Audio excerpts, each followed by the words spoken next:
ഓം ശാന്തി 25/5/2025 അവ്യക്ത BapDada revise course 4/9/2005. മുരളിയുടെ ടൈറ്റിലാണ് ശിക്ഷണത്തിനോടൊപ്പം ക്ഷമയും ദയയും സ്വന്തമാക്കൂ. ആശീർവാദം നൽകൂ, ആശീർവാദം എടുക്കൂ, എങ്കിൽ താങ്കളുടെ വീട് ആശ്രമമായി തീരും. ഇന്ന് ബാബ്ദാദ സർവ കുട്ടികളുടെയും മസ്തകത്തിൽ പവിത്രതയുടെ രേഖകൾ കണ്ടുകൊണ്ടിരിക്കുകയാണ്. കാരണം ബ്രാഹ്മണ ജീവിതത്തിന്റെ ഫൗണ്ടേഷൻ തന്നെയാണ് പവിത്രത. പവിത്രതയുടെ രേഖകൾ ഏതൊക്കെയാണ് അറിയാമോ? പവിത്രത സർവർക്കും പ്രിയപ്പെട്ടതാണ്. പവിത്രത സുഖം, ശാന്തി, പ്രേമം, ആനന്ദത്തിന്റെ ജനനിയാണ്. പവിത്രത മാനവരുടെ സത്യമായ അലങ്കാരമാണ്. പവിത്രതയില്ലെങ്കിൽ മാനവ ജീവിതത്തിന് മൂല്യമില്ല. ഏതുപോലെ കാണുന്നു, ദേവതകൾ പവിത്രമാണ്. ഇതിനാൽ തന്നെയും മാനനീയരും പൂജനീയരുമാണ്. പവിത്രതയില്ല എങ്കിൽ മാനവ ജീവിതത്തിന്റെ ഇന്നത്തെ സ്ഥിതി കണ്ടുകൊണ്ടിരിക്കുകയാണ്. ബാബ്ദാദ താങ്കൾ എല്ലാ കുട്ടികൾക്കും ബ്രാഹ്മണ ജന്മത്തിന്റെ വരദാനം ഇതാണ് നൽകിയത്: പവിത്രമായി ഭവിക്കൂ, യോഗിയായി ഭവിക്കൂ. ഏതാത്മാവിൽ പവിത്രതയുണ്ടോ അവരുടെ ചലനം, പെരുമാറ്റം, മുഖം തിളങ്ങുന്നു. ഇതിനാൽ പവിത്രത തന്നെയാണ് ജീവിതത്തെ ശ്രേഷ്ഠമാക്കി മാറ്റുന്നത്. വാസ്തവത്തിൽ താങ്കൾ എല്ലാ കുട്ടികളുടെയും ആദി സ്വരൂപം തന്നെ പവിത്രതയാണ്. അനാദി സ്വരൂപത്തിലും പവിത്രതയാണ്. ഇങ്ങനെ പവിത്ര ആത്മാക്കളുടെ വിശേഷതകൾ തന്റെ ജീവിതത്തിൽ സദാ പവിത്രതയുടെ പേഴ്സണാലിറ്റിയായി കാണപ്പെടുന്നു. പവിത്രതയുടെ റിയൽറ്റി, പവിത്രതയുടെ റോയൽറ്റി മുഖത്തും പെരുമാറ്റത്തിലും കാണപ്പെടുന്നു.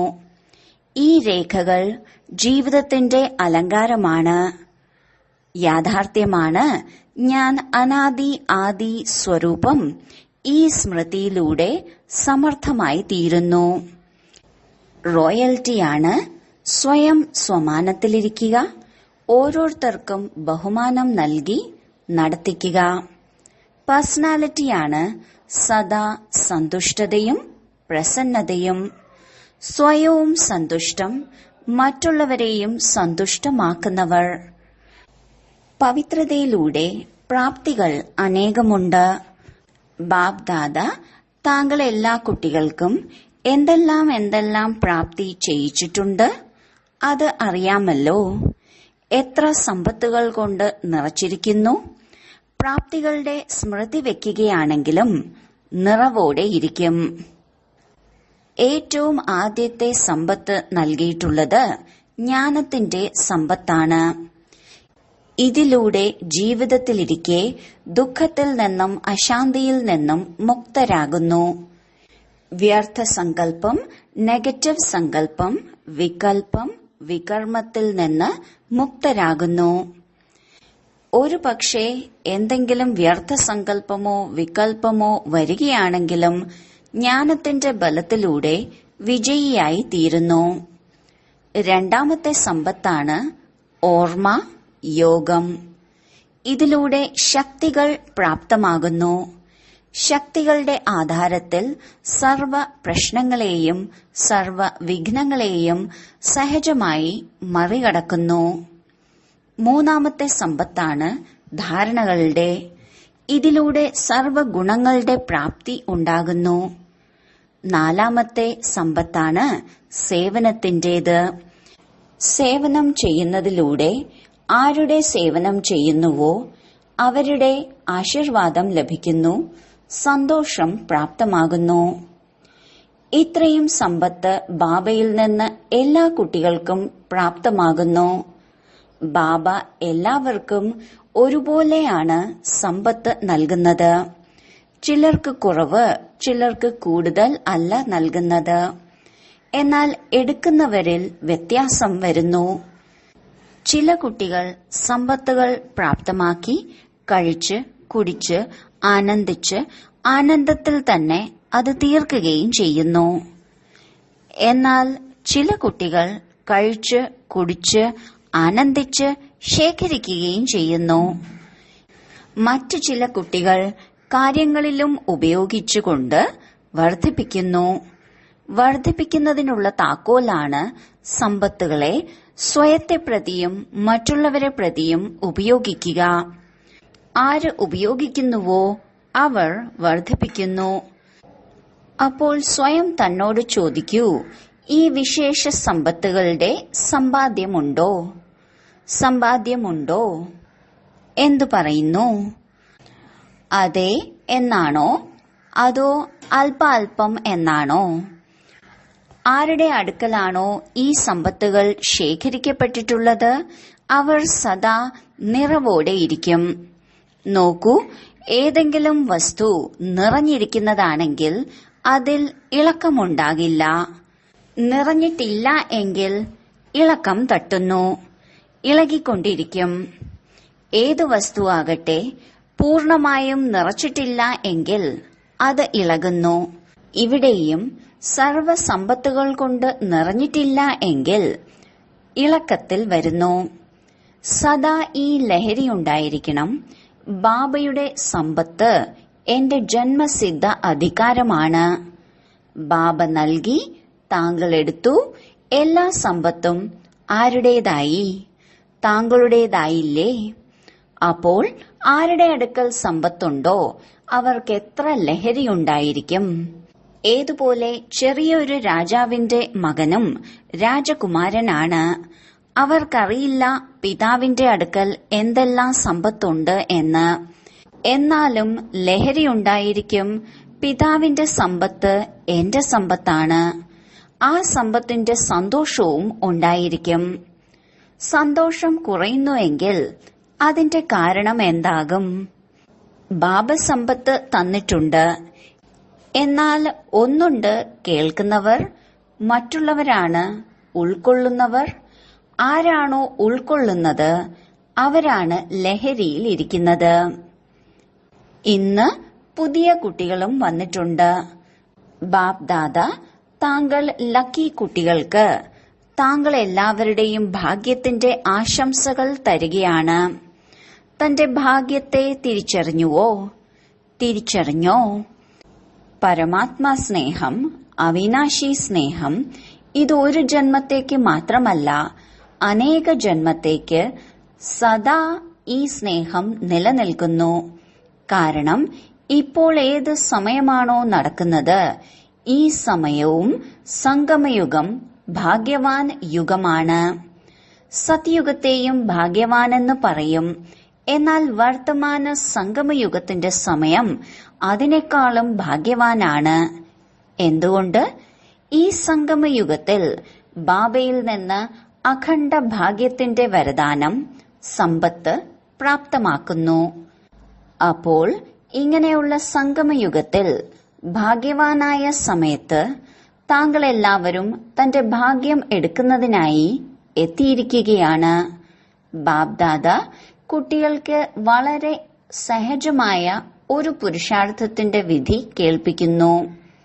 സഹജം ആഗ്രഹിക്കുന്നില്ലേ? ബുദ്ധിമുട്ടൊന്നും ആഗ്രഹിക്കുന്നില്ലല്ലോ.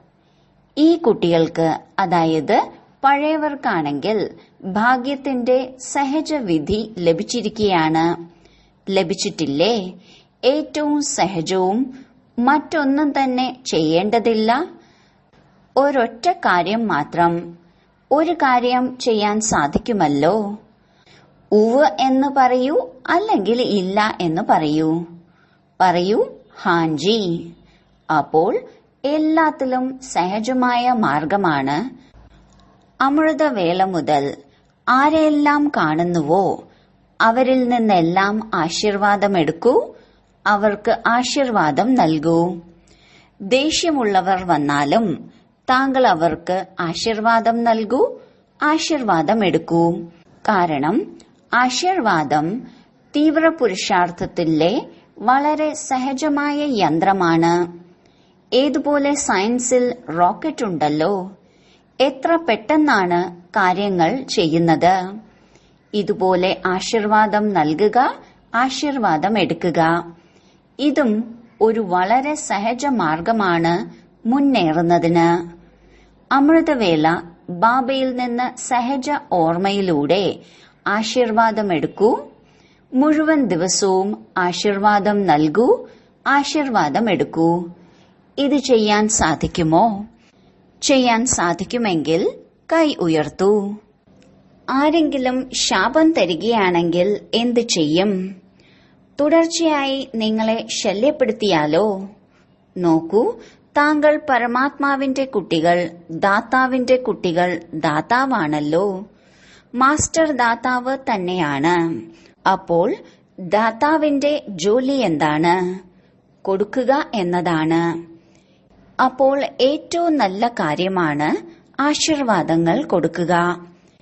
എങ്ങനെയുള്ള വ്യക്തിയാകട്ടെ, എന്നാൽ താങ്കളുടെ സഹോദരനും സഹോദരിയുമല്ലേ? പരമാത്മാവിന്റെ കുട്ടികൾ സഹോദരീ സഹോദരങ്ങളല്ലേ? അപ്പോൾ പരമാത്മാവിന്റെ കുട്ടിയാണ്, എന്റെ ഈശ്വരീയ സഹോദരനാണ്, ഈശ്വരീയ സഹോദരിയാണ്.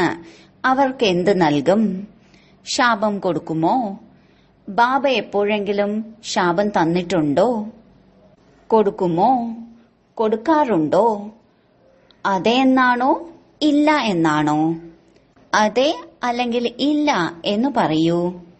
വളരെ സന്തോഷത്തോടെ ഇരിക്കും. എന്തുകൊണ്ട്? ശാപം നൽകുന്നവർക്കും താങ്കൾ ആശീർവാദം നൽകുകയാണെങ്കിൽ അവർ തരികയോ തരാതിരിക്കുകയോ, എന്നാൽ താങ്കൾ ആശീർവാദമെടുക്കും എങ്കിൽ ദുഃഖം എന്തിനുണ്ടാകും? ബാപ് ദാദ താങ്കൾ വന്നിട്ടുള്ള കുട്ടികൾക്ക് ഒരു വരദാനം തരുന്നു. വരദാനം ഓർമ്മിച്ചു വെക്കുമെങ്കിൽ സദാ സന്തുഷ്ടരായിരിക്കും. വരദാനം കേൾപ്പിക്കട്ടെ, കേൾക്കുമോ? വരദാനമാണ്. താങ്കൾക്ക് ആരെങ്കിലും ദുഃഖം തരികയാണെങ്കിലും താങ്കൾ ദുഃഖം എടുക്കരുത്. അവർ തരുന്നു, എന്നാൽ താങ്കൾ എടുക്കരുത്. കാരണം നൽകുന്നവർ നൽകി, എന്നാൽ എടുക്കുന്നവർ താങ്കളാണല്ലോ. നൽകുന്നവർക്ക് എടുപ്പിക്കാൻ സാധിക്കില്ലല്ലോ. ആരെങ്കിലും മോശമായ വസ്തു തരുന്നു, ദുഃഖം തരുന്നു, അശാന്തി തരുന്നു എങ്കിൽ മോശമായ വസ്തുവാണല്ലോ. താങ്കൾക്ക് ദുഃഖം ഇഷ്ടമാണോ? ഇഷ്ടമല്ലല്ലോ. അപ്പോൾ അത് മോശമായ വസ്തുവായി. അങ്ങനെയെങ്കിൽ മോശമായ വസ്തു എടുക്കുമോ? ആരെങ്കിലും താങ്കൾക്ക് മോശമായ വസ്തു തന്നാൽ താങ്കൾ എടുക്കുമോ? എടുക്കുമോ? എടുക്കില്ലല്ലോ. അപ്പോൾ എടുക്കുന്നത് എന്തിനാണ്? എടുക്കുകയാണല്ലോ. ദുഃഖം എടുക്കുകയാണെങ്കിൽ ആരാണ് ദുഃഖിതരാകുന്നത്? താങ്കളാകുമോ അതോ അവരാകുമോ?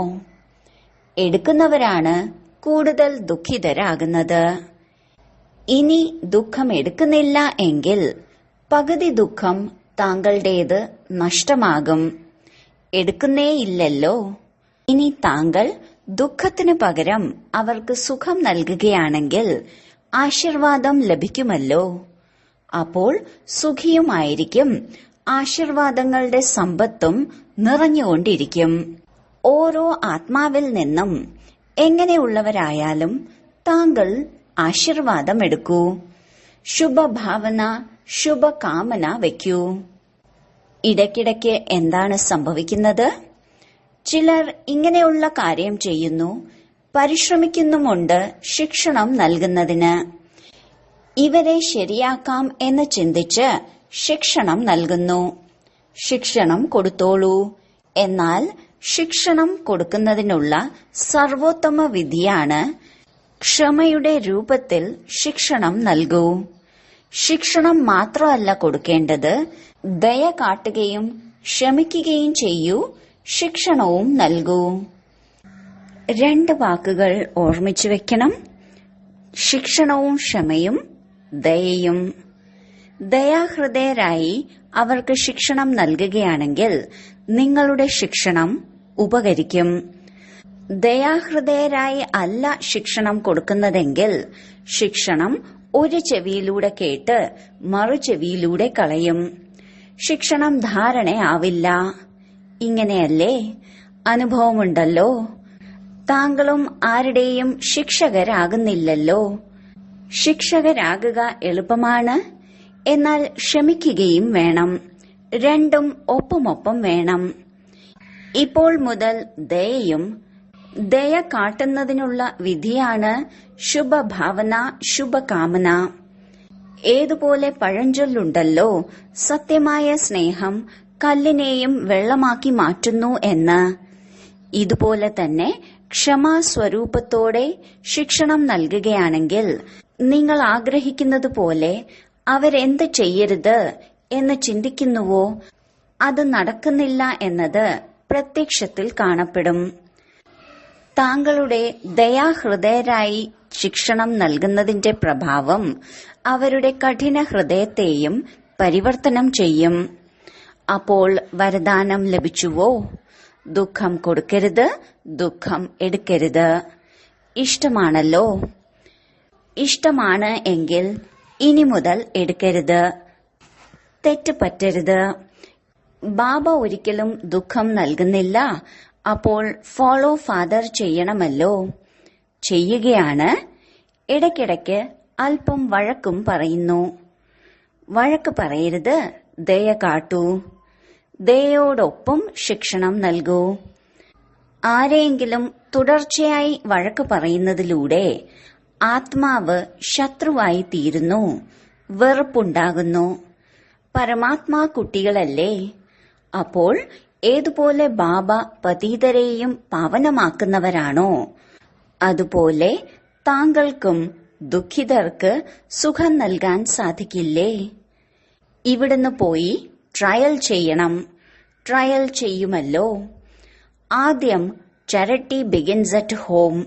ദീനാനുകമ്പ വീട്ടിൽ നിന്ന് തുടങ്ങണം.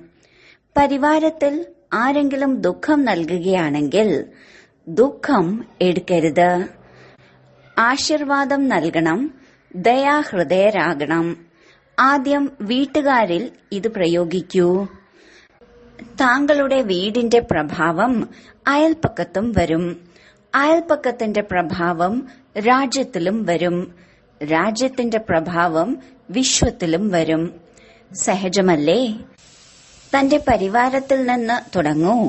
കാരണം നോക്കൂ, ഒരാളെങ്കിലും ദേഷ്യപ്പെടുകയാണെങ്കിൽ വീടിന്റെ അന്തരീക്ഷം എന്തായിത്തീരുന്നു? വീടെന്ന് തോന്നുമോ അതോ യുദ്ധമൈതാനമെന്ന് തോന്നുമോ? ആ സമയം നല്ലതെന്ന് തോന്നുമോ? ഇല്ലല്ലോ. താങ്കൾ എല്ലാവർക്കും വേണ്ടിയുമാണ്.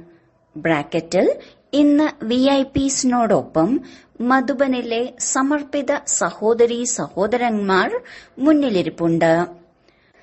തന്റെ പങ്കാളികൾക്ക്, തന്റെ ജോലി ചെയ്യുന്നവർക്ക് ദുഃഖം കൊടുക്കരുത്, ദുഃഖം എടുക്കരുത്. ആശീർവാദം കൊടുക്കണം, ആശീർവാദം എടുക്കണം.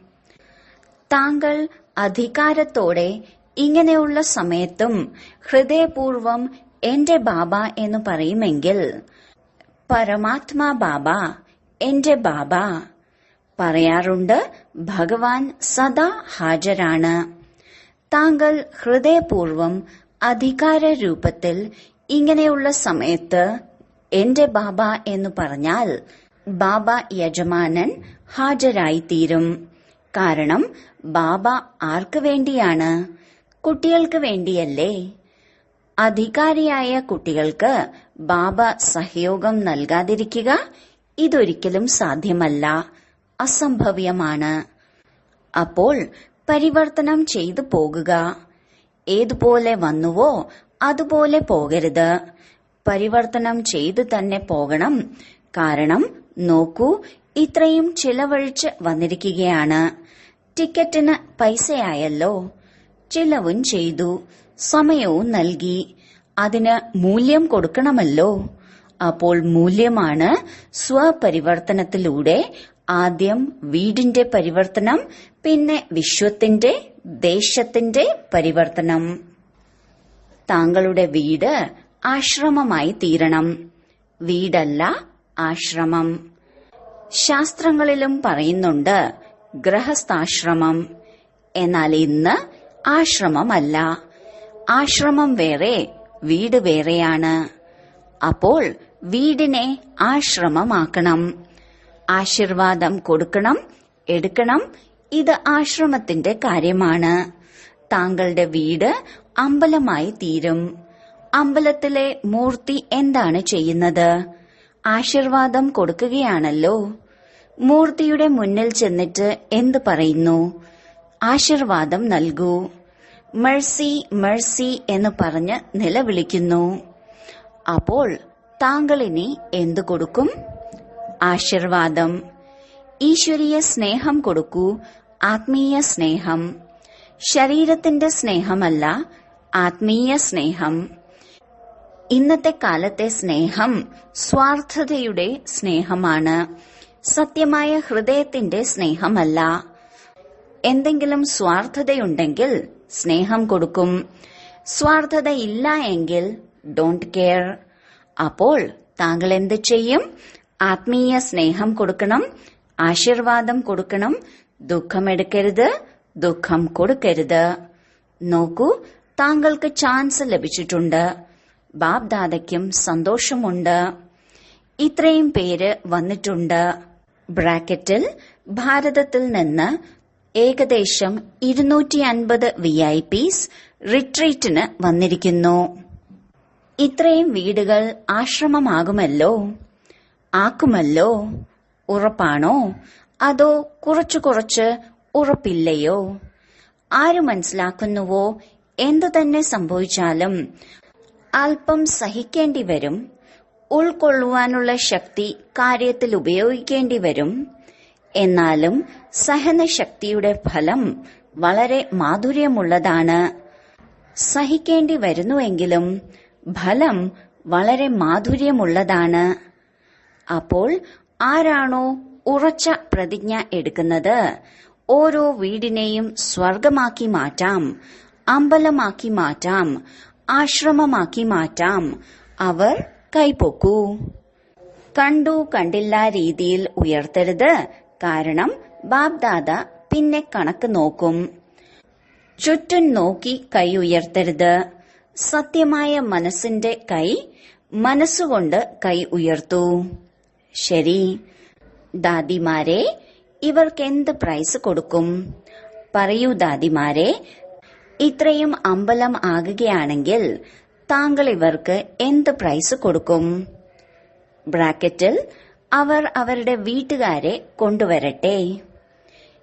ഇത് ഒരു പ്രൈസ് അല്ല, ഇത് അവർക്കുള്ള ജോലിയാണ്. ബ്രാക്കറ്റിൽ ബാബ തന്നെ ആജ്ഞാപിച്ചാലും. നോക്കൂ, പ്രൈസ് നിങ്ങൾക്ക് ലഭിക്കുക തന്നെ ചെയ്യും. ഇത് വലിയ കാര്യമൊന്നുമല്ല. പക്ഷേ ഉണ്ടോ? പക്ഷേ പറയട്ടെ, താങ്കൾ പോകുന്നതിന് ശേഷം തന്റെ ധാരണയെ പരിവർത്തനപ്പെടുത്തുക. 15 ദിവസങ്ങൾക്ക് ശേഷം, 1 മാസത്തിന് ശേഷം തന്റെ റിസൾട്ട് എഴുതണം. മുഴുവൻ മാസവും ദുഃഖം എടുത്തിട്ടുമില്ല, കൊടുത്തിട്ടുമില്ല എങ്കിൽ അവർക്ക് വളരെ നല്ല പ്രൈസ് നൽകും. താങ്കൾ വരികയാണെങ്കിൽ ആശംസകൾ. വരാൻ സാധിച്ചില്ല എങ്കിൽ സെന്ററിൽ അയച്ചു തരും. ശരി. 4 വശത്തുമുള്ള ദേശവിദേശത്തെ കുട്ടികളുടെ ഓർമ്മ ബാബ്ദാദയ്ക്ക് ലഭിച്ചു. ഫോണിലൂടെ ഓർമ്മ അയച്ചിരിക്കുന്നു. കത്തുകളിലൂടെ ആയാലും ഹൃദയത്തോടെ ഓർമ്മിച്ചതായാലും ബാബ്ദാദ എല്ലാ കുട്ടികൾക്കും, ഭാരതത്തിലേതാകട്ടെ വിദേശത്തേതാകട്ടെ, റിട്ടേണിൽ ആശീർവാദവും സ്നേഹസ്മരണയും പദം മടങ്ങ് നൽകുകയാണ്.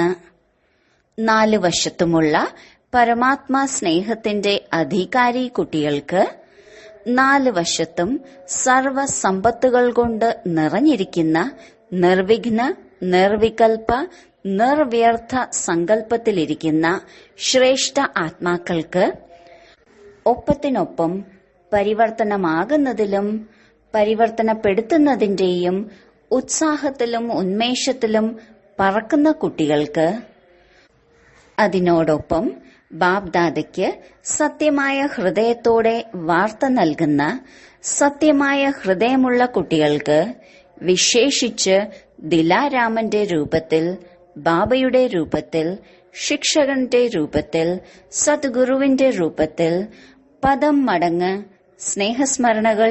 നമസ്തേ. വരദാനം: അലഞ്ഞു തിരിഞ്ഞു നടക്കുന്ന ആത്മാക്കൾക്ക് യഥാർത്ഥ ലക്ഷ്യം കാട്ടിക്കൊടുക്കുന്ന ചൈതന്യ ലൈറ്റ് മൈറ്റ് ഹൗസ് ആയി ഭവിക്കട്ടെ. ഏത് അലഞ്ഞു തിരിഞ്ഞു നടക്കുന്ന ആത്മാവിനെയും യഥാർത്ഥ ലക്ഷ്യം കാട്ടിക്കൊടുക്കുന്നതിന് ചൈതന്യ ലൈറ്റ് മൈറ്റ് ഹൗസ് ആകൂ. ഇതിനായി 2 കാര്യങ്ങൾ ശ്രദ്ധയിലുണ്ടായിരിക്കണം.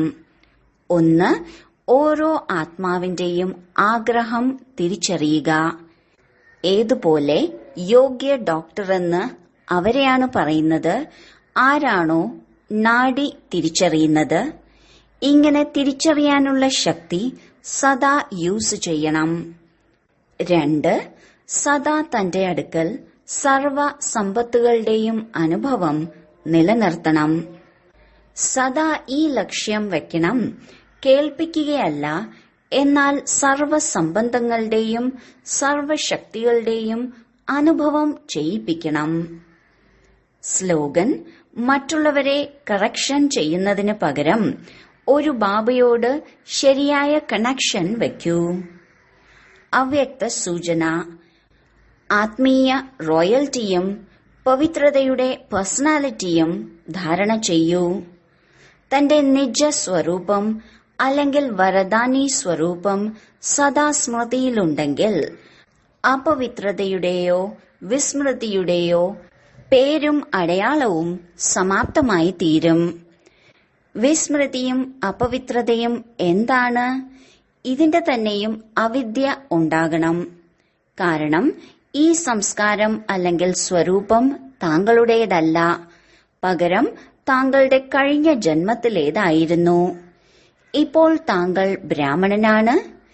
ഇത് ശൂദ്രരുടെ സംസ്കാരം അല്ലെങ്കിൽ സ്വരൂപമാണ്. ഇങ്ങനെ സ്വയം തന്നിൽ നിന്ന് വേറിട്ട്, അതായത് മറ്റൊരു സംസ്കാരം അനുഭവപ്പെടുക, ഇതിനെയാണ് പറയുന്നത് വേറിട്ടതും സ്നേഹിയും എന്ന്. ഓം ശാന്തി.